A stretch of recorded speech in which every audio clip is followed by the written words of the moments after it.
Looking at older games is time's way of showing you the middle finger, because you might realize how old some of your favorite games already are, with games like Fallout 4 which is over 10 years old at this point. But it's not just the good old classic AAA games, it's also the smaller indie gems back in the day, which some of them are still being played to this day.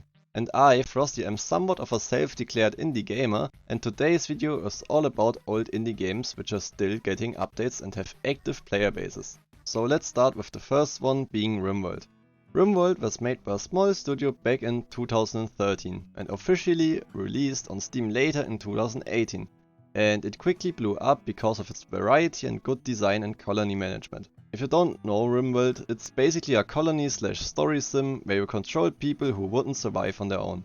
So you have to use them to build houses, gather food, craft equipment and getting through all kind of different ages. There are also a wide variety of randomized events that could happen that range from getting more people to alien robots that attack your very ecosystem. Rimworld also doesn't follow a clear story, nor has any tasks you have to complete, so you can do whatever you want and write your own story for your colonists.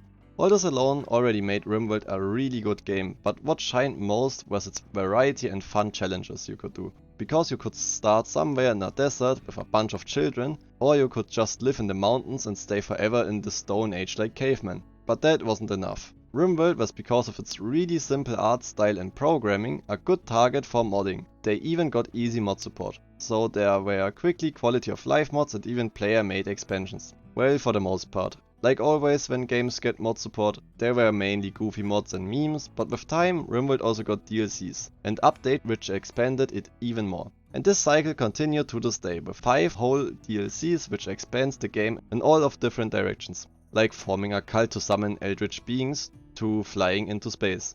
The mods also got way more high quality over the time, that go from completely overhauled fighting systems to complete graphical improvements.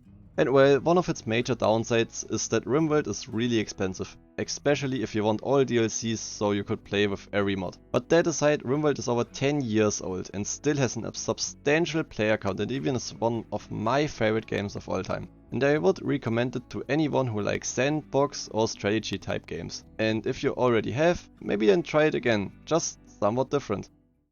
Second on the list we have Gunfire Reborn.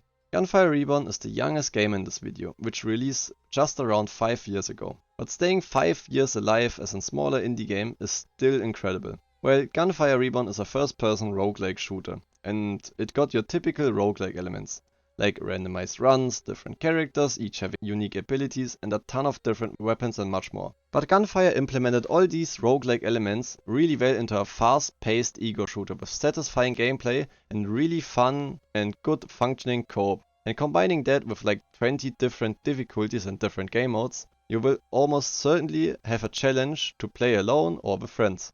It stayed alive for the past 5 years by adding a ton of free updates which added more levels and mechanics to the game. It also got many DLCs with more characters and weapons. And there aren't many other games which you could compare to Gunfire Reborn, because there aren't that many well-designed roguelike shooters, with like the only one coming to my mind is RoboQuest, which also is a really good game but still plays very different, because only in Gunfire you can play as a little furry with a triple shot minigun while firing fireballs.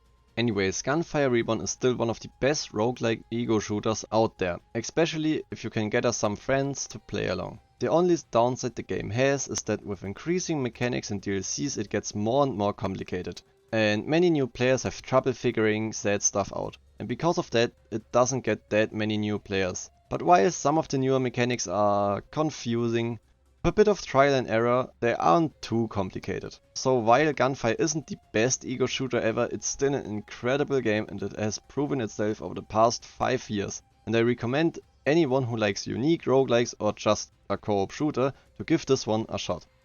If you liked this video so far, maybe consider subscribing and liking the video. I would appreciate it a ton. It would really help me getting monetized and doing more videos like this. But anyways, the third and last game in this video is Don't Starve Together. I think most of you probably at least have heard of Don't Starve, if not played it or played similar indie games like Raft or Grounded, but I wanted to include especially Don't Starve Together because it's 10 years old at this point and still gets free updates and still has a lot of active players. In case you don't know Don't Starve, it's basically your typical survival game with food, farming and building mechanics. but with RPG and fantasy elements like fighting with different weapons, equipment, clearing dungeons and bosses for loot, encountering weird animals which do stuff, and different characters each having a whole own skill and ability set. There also is a sanity mechanic which can, if not maintained, give you hallucinations or just straight up kill you. This all leads to a really challenging and unique survival experience that might be difficult for new players at first, but with some trial and error can easily be mastered if you are patient enough. Don't Starve maintained its player base over the years with the help of its insane uniqueness and art style. Combined with an easy accessible multiplayer and its very low specs, made it popular among people who didn't want another realism type survival game. What also makes Don't Starve stand out is its mod support for multiplayer, because this is a feature which don't many games have, and it makes for a ton of replayability because of custom characters and fun challenges you can do. And as I mentioned earlier, it also gets a ton of free content updates, and all existing DLCs are accessible by in-game currency. So yeah, Don't Starve rules, and it deserves its 10 years long journey, and I recommend it to anyone who likes challenges or maybe just survival games, because in case you want a chill experience, you can also just make the game easier. And if you already played Don't Starve, maybe you can give it another shot, because there are many new updates and things to check out. And you can even prepare for the new game the developers announced, which I'm really excited about. So of course there are many more indie games, which are extremely old but are still getting played. But I could only fit so many in one video, and I would love to make more videos about old but gold indie games. So please let me know which indie games I should include in the next video, and if I should make this into a series. And with that I thank you all so much for watching and wish you a good rest of the day. So see ya!